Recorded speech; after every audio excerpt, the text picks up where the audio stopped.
Thank you, Senator. I mean, Princess. Leia. Oh, I better go back now. Leia, you keep fighting on the inside. I'll keep fighting on the outside. I hope one day we can fight together.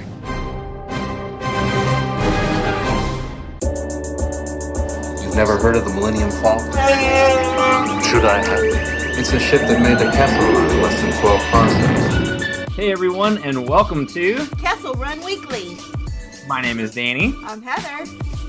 And today we're joined by a special guest, my lovely wife, Kristen. Yay!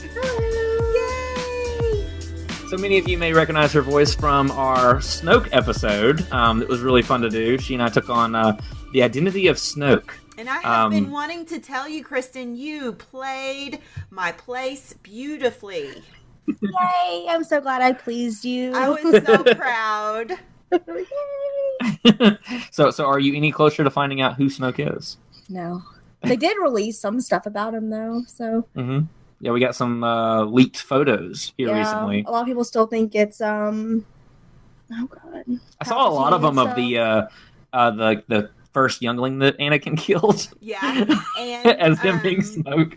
Chancellor And Tarkin has Valorum. been one that I've seen a lot. Chancellor Valorum? Mm-hmm. Is a new one that's come out, too, because of the new picture and the likeness. That's true. I've also seen people ask, there was a great question today where somebody asked what would deform someone in that manner. And I thought that the only thing that could truly deform someone that badly without actually, really killing them is like force manipulation gone wrong. Mm-hmm. So we've seen it before with Palpatine's lightning, and who knows? Don't know. I still think it's Plagueis, but that's another episode. Yeah, we already did the episode. Yeah, we already did the episode. That's true. We already did the episode. Bring for Plagueis. Part 2. No, I'm just kidding.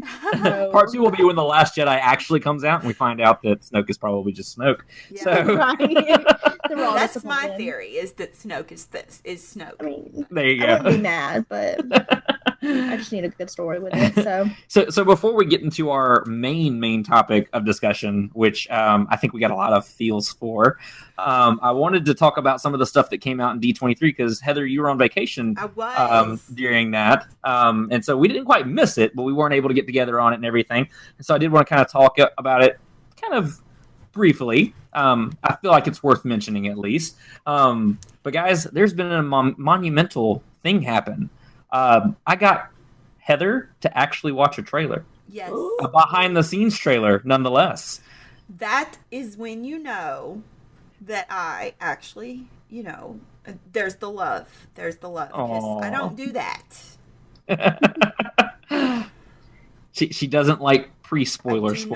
I do not do spoilers. I didn't even watch the trailer for the Doctor being revealed, and then it was spoiled for me anyway.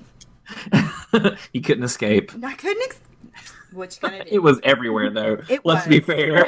You have social media, like you're just going to be exposed some form or fashion. Well, I don't know. It lasted about 2 hours without me knowing. I woke up and 2 hours later, bam, there it is. Somebody messaged me. Which is fine. I mean, I was going to find out anyway, Well, that's no good. But, no, I don't do trailers. No. But you did this trailer. I did. And I'm proud of it. And it gave me the chills. So you loved it? Oh, I love trailers. Don't get me wrong. I mean, that's what people don't understand is I don't do them because I love them. And I sit there and I eat them up and I'm like, I'm very hard to surprise. Like, okay. Very hard to surprise. So after I watch a trailer and then another one, the whole movie's gone. Oh, well, I didn't give away the movie for you on that one. No. So I was selective on the one I asked you for. For. The good thing about Star Wars that I have found is that it's not giving away the whole movie in the trailers, which is different because like my other fandoms, they'll give away the whole episode or whatever before the show comes out. And you're like, now what am I supposed to do? I can't enjoy it. Right. Exactly. I've already seen all of this. I've already seen it. So, but no, that is one thing that I'm very appreciative to Star Wars for, is that I've now seen 2 Star Wars trailers, and I know some things that's going to happen in the movie, but not really. We're no closer than we were when the first trailer dropped. Exactly. So I think I can dig that, and if they keep on in this same vein, I would really, I might convert in this fandom if they can continue this current path. You heard it here first. It's an official statement from Heather. So the dissections of the behind the scenes trailer for The Last Jedi, I mean, it's been done a million times. You could search YouTube, Google. I mean, you can't step anywhere online without seeing those. And so I didn't want to rehash that or anything like that. Especially since we don't want to dive too far into it. I mean, I've probably picked it apart as much as I possibly can. But I want to talk about our favorite moments of it. And so did you want to start? Did you have a favorite moment or anything like that of the behind the scenes trailer? I want to say my least favorite moment first. Okay. So everybody's obsessed with the Porgs. Okay. Here we go. And I saw them, and they're so cute, and I see the appeal, and I mean, they're going to be force sensitive, and I get it, but I knew from the moment I looked at their little faces that I was going to have to see them 50 times a day until the movie aired. And I'm going a little nuts with the Porgs. This I guess this Christmas's Hatchimals and Furbies and all that stuff. It's gone a little nuts. Porg mania. People are like putting their profile picture with their Porg, and I'm like, I'm so tired of Porgs. So I'm hoping that when the movie comes out, that it will be able to redeem them, and it won't just be a throwaway, because I'm tired. Well, I mean, they seem to be a big thing though, because like you and I were talking about earlier, Force Friday, Chewbacca's figure comes with a small Porg. Yeah. And so there's supposed to be something between the Porgs and Chewbacca and everything, which will be interesting to see. But I mean, I don't know. But I think they have a pretty big part. I mean, I'm not saying like plot worthy or anything, but maybe they kind of give us a look into the Force in a different way or something like that, being a Force sensitive animal of some kind. I do wonder, because since they're Force sensitive, I do wonder if that is going to open up, because I mean, a non-sentient being with Force powers, no matter how small they may be, maybe that opens up for my theory into everyone holds some form of Force power, and we haven't figured out how to harness that yet. Right. So we're going to abolish the midichlorians, right? No, midichlorians live in every cell. That's true. Just don't know how you access them. You don't know how to access them. So, which is confusing, because I watched The Phantom Menace yesterday again because of our upcoming episode, and in one sign it said, I've never noticed this many midichlorians, and then on the other side, midichlorians live in every cell. So I'm getting there, but I think that the canon can be there for an expansion of what Force sensitivity means. True, definitely. And we need that. I think that The Last Jedi is really going to expand on that, especially with Rey not being a Jedi. Yes. As far as we know, obviously. As far as we know. But, I mean, I think that we're really going to see a huge expansion on that, and a different clarification of the Force and what the Force can manifest as and what it can be. So I think that'd be really cool. Did you have a favorite part of the trailer? As crazy as it sounds, the moment that they were like new characters, and then they said old characters, and Carrie Fisher flashed across the screen, and I almost cried. And they were like, and where these characters are gonna go, and that was the moment that you were like, that was really got me. Oh yeah, definitely. I think that was Phasma's interview, Gwendolyn Christie. Yeah. I think she was the one that, talking about how the story is really starting to take shape and everything. It was really cool. I had chills through the whole thing. I did too, but that moment really, I couldn't breathe for a minute. But all of the Carrie scenes that I completely lost it at those points. It's like you can't be strong anymore when Carrie Fisher appears. I know. I can agree with Heather too. That part was really great, and especially Carrie coming across. I definitely got a tear in my eye, and I'm probably gonna cry in the theater too, just a little bit. I will tell you that anybody that knows me will know why this is exciting to me. But Carrie Fisher was wearing blue mascara. That's awesome. So, Kristen, what was your favorite part of the behind-the-scenes trailer?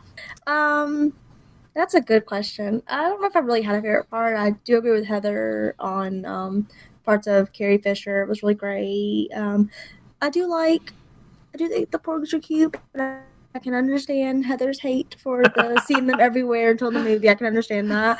Those little frog-looking things that were staring up all cutely. Those are really cute. But other than that, I don't think I really had a favorite part. Okay. Kristen, are you secretly hoping that the Porgs are evil somehow? And they're going to come back and they're going to be like... Well, they do have sharp teeth. They do. Oh my god, you said they're portraying them as cute and then they're going to come back and eat somebody? Maybe. Gremlin-esque. That would be so funny. That would really would. I would be okay with it. I would too. It'd be really funny. Kylo Ren finally shows down with Luke Skywalker, and a Porg saves the day. Because you imagine, release the Porgs! And they're like, ah! And they're so cute. And all of a sudden, everybody's like, oh! And then they're like, nah! Oh my gosh, Moana, those little coconuts. Oh, the coconuts in Moana. She's like, they're so cute! And they're all and they paint their faces on, evil smiles, and she's like, never mind. Exactly. That would be epic. I would love that. That would be epic. That would be a perfect use of the Porgs. It really would. Definitely. Well, my favorite part of it, was a lot of the creature stuff. Both of you mentioned it. The Porgs, I thought not necessarily the cuteness of it, the technical side of it was what was amazing to me, because what we got a close-up look on before you saw it in an environment when somebody was kind of fluffing the feathers or whatnot. You actually see a close-up on the mechanics of it and how smooth it's moving and how lifelike it becomes. There were a couple creatures like that in the trailer that was just wow. That was my favorite part overall of the trailer. And I love the little reptile things with the huge smile that look up at Kathleen Kennedy. Right. I can't get enough. Every time I watch that trailer, I laugh because I just can't help it. They've got the biggest smiles on their face, and whether that's intentional or not, it makes me smile. So I love it. My favorite animal was the fox-looking thing that looked like ice fur, and to me, that was wow, that was my favorite animal. Oh, definitely, and the creature that was in the stable, the taller creature that had the really long kind of donkey-like ears. Right. That one, a lot of people have said that it appeared in the Clone Wars animated series. Apparently, and I don't remember it personally. It's been a minute since I've seen those episodes, but it's during Yoda's little arc where he's with the Wills, and so I don't know. I haven't seen it, so I have seen it, but it's been a good minute. So yeah, but yeah, cool. But yeah, there's a lot of exciting stuff in there. You've got Rey dealing with multiple attackers, possibly the Knights of Ren. It's going to be really exciting. That was one moment that I was like, okay, because now I know Rey's going to fight at least 3 lightsabers at one time. At least. But she's training with a lightsaber and with her staff too. So multi-weapons. I'm down with it. Well, technically she'll have 3 weapons, unless Luke convinces her to drop the blast. There you go. So there's a lot of things that are really cool. And I'm really excited for Last Jedi. Also, the best end to a trailer, Admiral Akbar. It's a wrap. I like that a lot. I'm a sucker for cheesy jokes, and I laughed way too hard at that. I know, I did too. And then they were holding the Millennium Falcon as their little yeah, it was awesome. Oh yeah, so it was a great trailer, definitely. And also, in D23, we also got the name of our Star Wars land at Disney. Galaxy's Very exciting. Edge. Yes, I have that phone. No, I'm just kidding. Galaxy's Edge. So yeah. So what do you think of the name? Because I've heard very, very mixed things online about it. Okay, I love the name, but I was watching the trailer, and I'm sure that this is only me. I'm sure that no one else in the entire world has ever had this thought, but me, because I'm special like that. Am I the only one that thought, wow, how bad could this go with, like, I've seen too many movies like Jurassic Park and Westworld. And, you know, the animatronics can just start chopping off heads and stuff. I was like, that could go bad. Not really. I don't mean that literally. But I was just like, I see that as like a bad B movie, you know. I've actually heard a lot of people call it like Westworld-like. Is it? Okay. So it wasn't. Yeah. Well, because it's supposed to be very immersive, though. That's the thing. They keep talking about the immersion and everything, where guests can actually rent costumes and be a part of the world for the day. Like, it's kind of, I mean, I would do it, to be honest. I mean, it'd probably be way too expensive, but I mean. I would totally do it. Absolutely. Like, just when you think that your Star Wars obsession couldn't get any more expensive, ta-da! Exactly. Thank you, Disney. But I guess that's why they bought Lucasfilm to begin with. So, but I mean, like, the cool thing about it is it's not just like another theme park. It, like, they're trying to sell an immersive experience where you actually get to pilot the Millennium Falcon. You actually end up in between battles between the Resistance and the First Order. I was listening to another podcaster earlier today who actually was at D23, said that one thing that they found out was that, at least in Disneyland, I don't know if it'll be the same in Disney World, but there are 3 entrances to it in Disneyland. And for each entrance, you come in to a different experience. Like, one side of it was like almost like indoor, the large trees and everything. And then you finally make your way into Galaxy's Edge. Another side was kind of more resistance-y. And the other side was the First Order, where it was very strict and very like glum and everything, kind of affecting that regime or showing that regime and everything. But it puts you in a different part of it. So it's like a neutral zone and then both of the sides. But I mean, like, I'm really, really excited for it. As much as I joke about it, it's really exciting. You know, I make crass jokes, but no, it's going to be great. You know? Oh yeah, it definitely will. Unless Elon Musk is right, and then we're not going to be happy. But yeah, so a lot of cool stuff coming out of D23 and everything. We just wanted to be able to talk about it because I know you and I haven't really gotten to talk about it a whole lot and everything. So that's cool. At all, really. Yeah. But yeah, obviously excited for both. I love the Galaxy's Edge. The first thing it reminded me of, though, seeing is that we just finished up Thrawn and everything, it reminded me of like the wild space outer, like the unknown regions kind of thing. Yeah. That's what the name kind of brought on for me, because I've heard a lot of people complaining about it. Kind of like it's a lame name, because I don't feel like it is, because it puts it in. Because, I mean, with Disney, I mean, they're not going to do something that's going to alter the stories that they're trying to tell. Right. And so if you put some kind of outpost or something like that on the very, very edge of space where it can't affect anything. And they've never been. They're not going to go. Exactly. You can tell your own story there.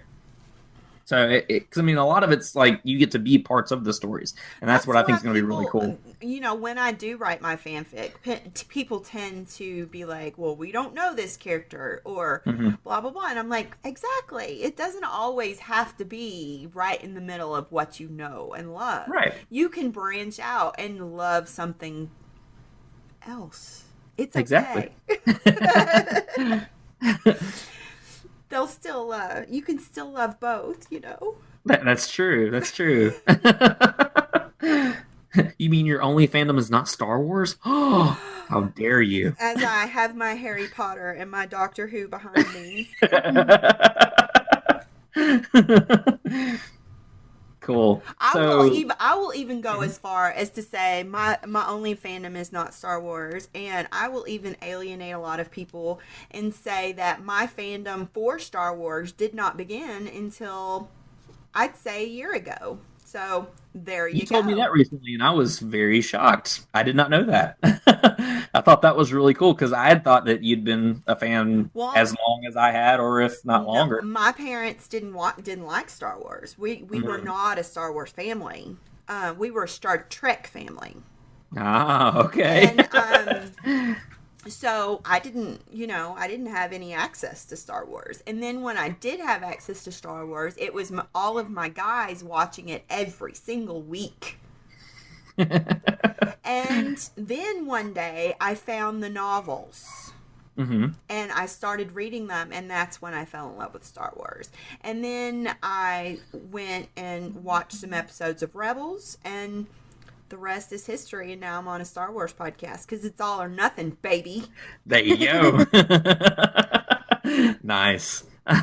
And you were actually just recently a new Star Wars fan as well, Kristen, right? Yes, I did not grow up on neither Star Wars nor Star Trek, so I've seen Star Trek maybe in passing, like with my family, but not hardcore or anything. And then when I met Danny, he was like, Star Wars is a must. You must love it, or we can't be married. well, it was an episode of How I Met Your Mother that was really funny. Have you ever? I don't know if you've ever seen. I've seen a couple. I'm not a big TV watcher, but there was one where the main character Ted was dating this girl, and his friends were like, "Does she like Star Wars?" And he was like, "Well, she's never seen it." And he's like, that's unacceptable. The only people that haven't seen Star Wars are the people that are in Star Wars because they lived it, Ted. It's the best. And so, like, they go through all that and everything. And so, because I didn't think to ask or say anything. And I asked Kristen one day, I was like, hey, have you ever seen Star Wars? And she was like, no. I was like, well, we need to right this ship. Yeah. So, yeah, I almost ruined it for her, though, because I started her with the very first one, Phantom Menace. So, yes, all of you hound me. Yeah. I messed up. He even had like a 10-year-old tell him, he's like, dude, why'd you do that? Right. It was really funny. But yeah, and so we had started with Phantom Menace. She really wasn't into it and everything. And so I thought I'd lost her forever. And then one day we go over to my parents for Sunday lunch, and my dad's watching Revenge of the Sith. And around the time where Anakin really starts to crack and there's a lot of drama and everything, and she is glued to the screen. I loved you, Anakin. You were my brother. Yeah, I was like staring at it, like I couldn't look away. I couldn't even blink. I was just like, oh my gosh. It was great because the first thing she said when it was over was, "Is that all? Is that all of it?" I caught the last part of it. Like she caught maybe 30 minutes of it. So yeah, exactly. And then you're like, no, baby, there's 6 whole movies we can watch, 2 series, and books galore. Yep. That is not all of it. Just wait. Exactly. She was caught up by the time Force Awakens came around. So that was her first one in the theater, which was really cool. Yes, we're watching Clone Wars. Mm-hmm. I've watched some Rebels with you already, and now we're doing that, so yeah. And I'm hoping to make it to Alabama for the next movie. Yes! I'm very excited for that. Very exciting. Yay! Finally, we'll get to meet the girl on the screen. No, I'm just kidding. Yeah, well, I don't actually have a lower half. I'm actually mechanical from this point down. See, I had feelings about that. I was pretty certain, but I didn't want to be rude. That's all. I'm one of those animatronics you have to be careful about. Gotcha. Well, Disney test subject right here. So, now that Heather has ruled the world, let's go ahead and dive into our main topic for the episode. Yes, Forces of Destiny. I'm so excited for this one. Oh, definitely. I absolutely love the series. I was shocked that it came and went so quickly. But from what I understand, there's a second half of the season coming. I think September, maybe something like that. September or August. I really like them, but you know why I like them? Why is that? Because I see them for what they are. I see them as a short children's program to encourage, children to help each other and to work together and to have a moral at the end of the story. Even the very first one, Rey is fighting the sand monster. Okay. really, it's not got a lot of story to it. I know that. It's not for you. It's for the little kid who's looking up going, oh, that's how I help people. You know, that's what I do. And I really, you know, even Ray had empathy for the monster. She knew he was just hungry. So, I mean, that is something that you can teach children from a very early age. And as I've said about everything else, if you don't like it, you don't actually have to watch it. That's a wild concept. I know. I'm not saying that you know, can't watch it or don't watch it. I'm saying if you've watched it and you don't like the concept, that's okay. It doesn't make you a bad fan, but it doesn't make me a bad fan for liking it.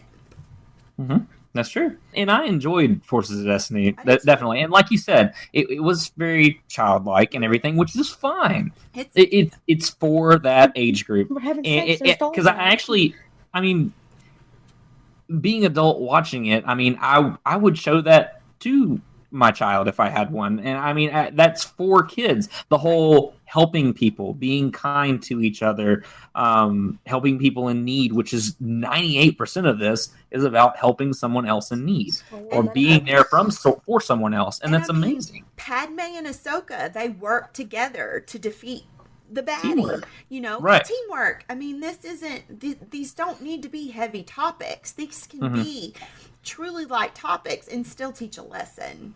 Definitely. Right. And a lot of the complaint that I've heard, just kind of sifting through the ever-expanding internet, with it being canon, that they're upset that these are canon stories, that doesn't upset me one bit. Because for one, none of these were pertinent to anything. No. It was just cool team-ups that you never thought you would see it happen, like Sabine and Leia.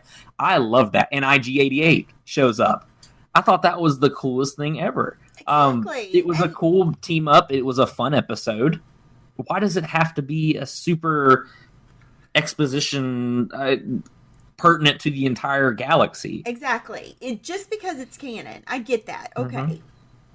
Do they believe that these characters, let's pretend that these characters are real in the multiverse, like I've pretended lots of times. At some point in the multiverse, Star Wars is real, whatever. So the characters are real. Do we really think that they only exist on screen?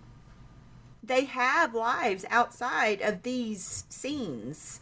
I mean, if we're going to go into true characters.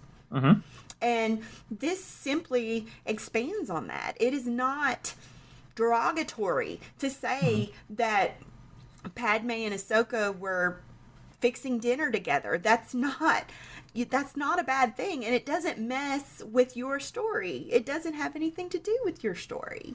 Right. I mean, none of it changes anything that's happened already. No. And that's what I loved is that, like, at most, okay, Sabine and Leia met at one point.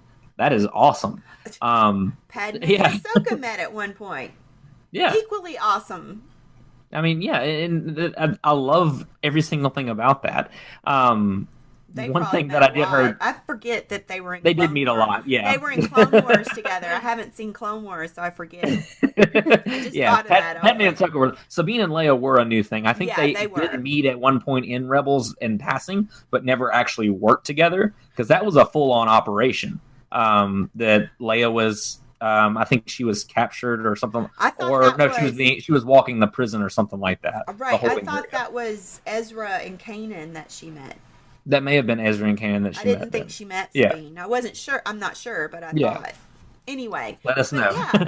Yeah. I mean, I get it. But one thing that really bothers me, and I'm going to have to just say this because you're out there and you know who you are. So,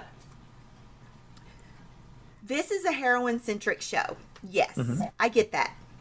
And it might hurt your feelings that there are women that are, the whole point of this show is to center around women being awesome.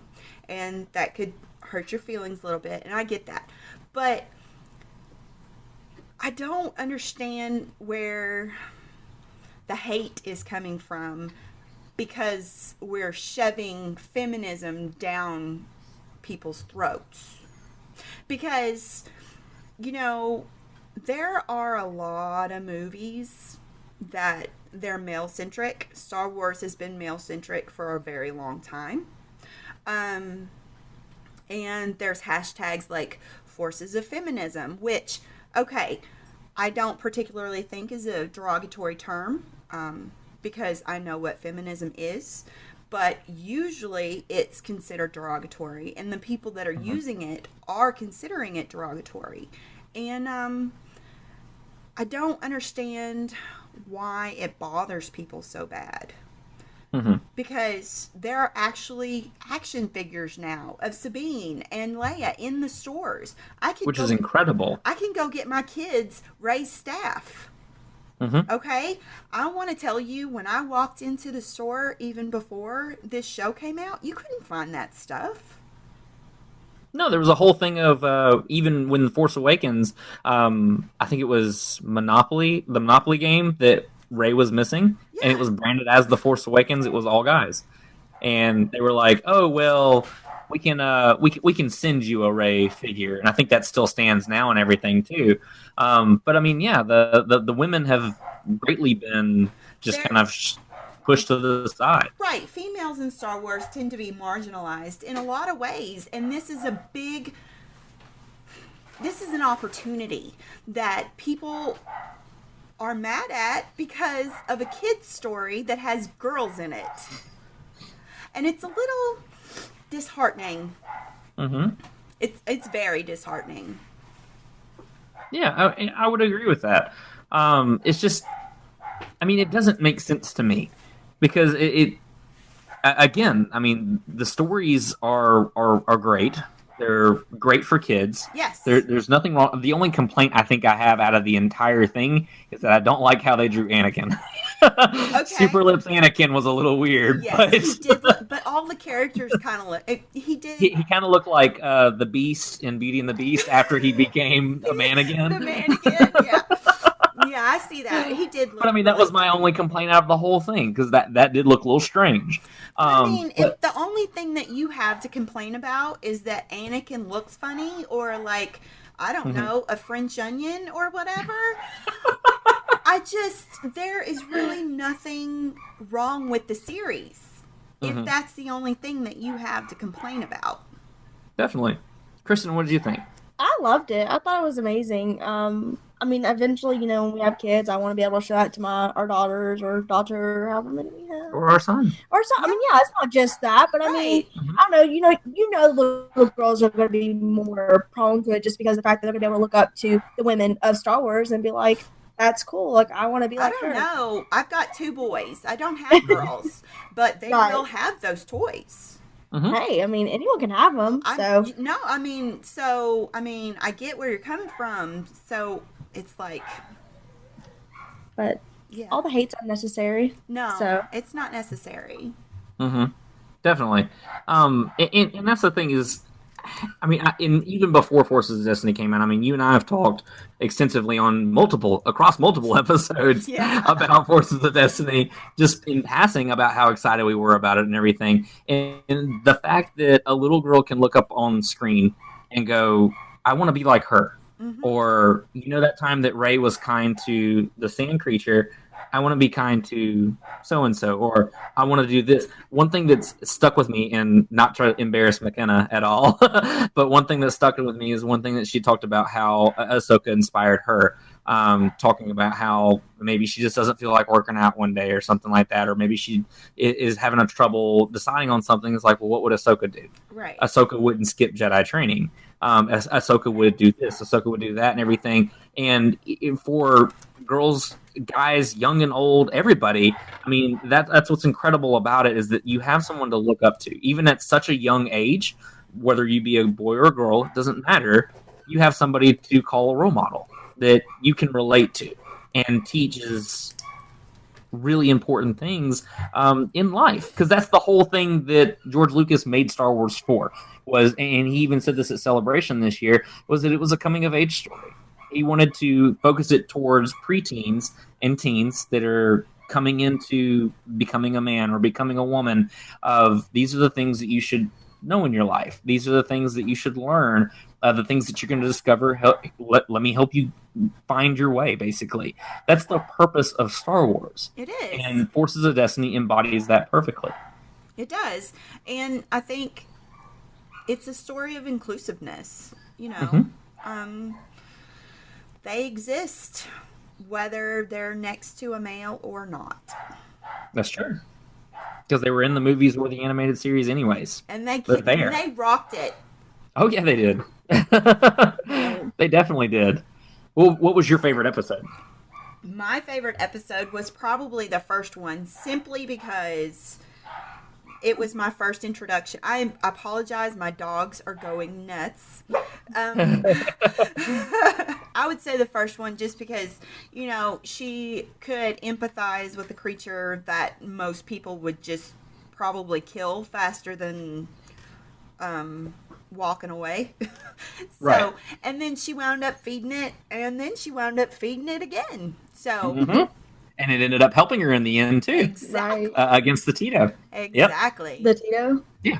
Oh, I didn't know his name was the Tito. I'm sorry, that you were like the Tito, and you just forgot to say that his name was Tito. In The Force Awakens, they only call him Tito, but Oh. Tito is like a droid unit of sorts. Like I don't know, it's weird. Okay, But yeah. it's almost like you were about to say like the droid or something, but then you were like the Tito. No. And I was just like, That's something from the Force Awakens book. But anyways. that's right then, the Tito. But yeah. So, but no, I really like that one too. And I liked also that even though it wasn't at the forefront, the accepting something different than you part of it. I like Because that it wasn't just the, hey, let's take care of each other, or hey, you should always be kind to one another. It was even more of, well, I mean, you saw it, and you actually reminded me of this when you said that, the big ugly creature, the creature that was chasing her down, that seemed to want to harm her, but he was just hungry. Yeah, he was hungry. She understood. Turned out to be sentient in the end, and it's like, I mean, you can't always judge things based on first appearance. Absolutely. And there's so many episodes that are like that too. I have a few favorite episodes, but one that I actually liked that I thought was kind of funny was because I mean I love the Sabine and Leia one for sure. Yeah. But my favorite, I mean, in addition to the Ahsoka episodes and Sabine and Leia, were was the Chewie and Leia one on Hoth with the Wampa. I love that one. I've heard so many people hate that because they're like teddy bear Chewie and all this other kind of stuff. I mean, did you see how much bigger that thing was than him? He literally was holding it like a teddy bear. And I mean, like, I loved it because it showed a different side of Chewbacca. Exactly. And it showed that caring that Leia had for, or the care that Leia had for Chewie, even though he was the walking carpet and all this other kind of stuff, that she still loved him. And she could say, you know, I'll distract him. You go to the door. You know, she put herself in harm's way so that someone else could be saved. Right. Even though he's the bigger, stronger one, he probably could have done it better or whatever. It sounds like there's a lesson to be learned there. Right. I don't know. I don't know lessons to be learned in those little clips. Like, aren't they all metaphors in some way? Doggone you, Star Wars, and teaching us stuff. Right? Why? That's the only way you can get me to listen. No, I'm just kidding. So, Kristen, which one was your favorite? I feel like mine's a little cheesy, but I really like the Sabine and Leia one. Why is that cheesy? I don't know the way I like. I don't know. What I like the most is when Sabine's getting ready to go, and she hands her that little drive, and it's what Sabine says to Leia that really kind of got me. I thought it was really sweet. She goes, "You keep fighting on the inside, and I'll keep fighting the fight on the outside." That gave me. And I just thought it was really neat. That hurt, and that didn't hurt my heart. I'm choking a little right now. I thought it was really great because that's what you see throughout the whole Star Wars. You see everyone just fighting for the same, hope that everyone has for it. And it's just like, it was, I don't know, it was just a really great moment. I got teary-eyed, and I can't lie, I'm getting a little teary-eyed now thinking about that. See, yours was so meaningful. Mine was I'm Teddy sorry. Bear Chewie. I don't know, it just was really great. I liked it a lot. It just kind of hit home with me because that's what you've been seeing the whole time. You see in Rebels? Sabine? Yeah, you see Sabine taking the fight in Rebels, and then Leia taking the fight, and throughout all the movies, essentially. So just to see them interact and be like, I acknowledge what you're doing. Like your efforts have not gone unnoticed. Essentially, yes. was You're really as valid amazing. as I am. Yeah, you're as valid as I am, and I'm as valid as you are. Right. Mhm. Like everyone's part is important. Mhm. Big or small, inside or outside. Yeah. You're important. I'm important. So that was my favorite one. I mean, I liked all. Like really until you said it, I really didn't think anything of it. But yeah, it is cool how she did acknowledge that he wasn't just this evil monster trying to eat her, even though it kind of was at first, But it turned around and it was good. It kind of like He apologized. he I'm did, sure, he did, and he in his helped. language. It's all metaphorical, so it's really great. So I like all of them, but that one was heartstrings. It's good. That's awesome. Yep. So, did you guys have anything else you wanted to talk about on Force of Destiny? Any last thoughts or anything like that? I hope that they continue in the same vein, and I think that they're on a very good path to The Last Jedi. Equal partners. There's a female. There's a male. Because people always say that the Force Awakens was about Rey, and I get it. It kind of was. But I feel that everybody played a part. It doesn't just have to be her. You know? And I feel that way in The Last Jedi, too. It's coming up, and there's a lot of hope there. Definitely. Because rebellions are built on hope. Rebellions are built on hope. Kristen, you have any last thoughts? I don't think so. I mean, just take it for what it is. It's a kid's show. I thought it was enjoy great. it. So enjoy it. It's just the small things. You don't have to pull it apart and say you thought it was unworthy of Star Wars or whatever. Just well, my deal take it is for you what it wouldn't go is. to the library, okay? You wouldn't go to the library and go to the, toddler section, pick up Bernstein Bears, and then say, this doesn't have any literary merit. You wouldn't do that. I learned nothing from this book. I learned nothing from this book. Well, you Right. learned what was up and what was down and what was side and what was the other side. Right. So just That's an excellent analogy. Definitely. I mean, exactly. I'm with you guys. I mean, you take it for what it is. And I mean, and even though it is a kid's show, I mean, I enjoyed it. I'm looking forward to the second half of the season I am for too. sure. We will definitely all be watching it, I'm sure. Because it's Star Wars, and it's not simply because it's Star Wars, because it's important. What they're doing with Forces of Destiny, the audience that they're reaching with it, the lessons that they're teaching, and just the cool things we get to see in it that we would normally never have seen otherwise. Because if you think about it, none of these stories would have ever made it into a cinematic anything. They're side stories. They're side deleted stories. scenes. And I love Yeah. that it can be a girl story without being playing house or Exactly. whatever it is that girls get to watch, because I don't get to watch girl stuff. But it's not centered around what you can do for someone else. It's necessarily it's what you can do yourself. You can be powerful, and that's Right. awesome. This is what a hero is. Yes. I think that's so important. This is what a hero is. It's not just for girls. It's not just for guys. It's for everyone. It's for and that's what everyone. Star Wars is. Star Wars is for everyone. Right. Like it or not, Jar Jar Binks or not. God. Shameless plug. That's coming out on Friday, just so you know. I mean, you take it for what it is. You take the good with the bad. You love it anyways. And we'll continue to love it. Yeah. So cool. So guys, you can check us out on KesselRunWeekly.com, on our Instagram, Facebook, Twitter, Snapchat, Tumblr, wherever we're at. We're almost everywhere, I think. Like, we're slowly taking over the internet. But we're on all those places at Kessel Run Weekly. So come chat with us and talk with us. We have a lot of fun talking with you guys. A special shout out to Fox Rono 9T. Enjoy talking with you, man. You too.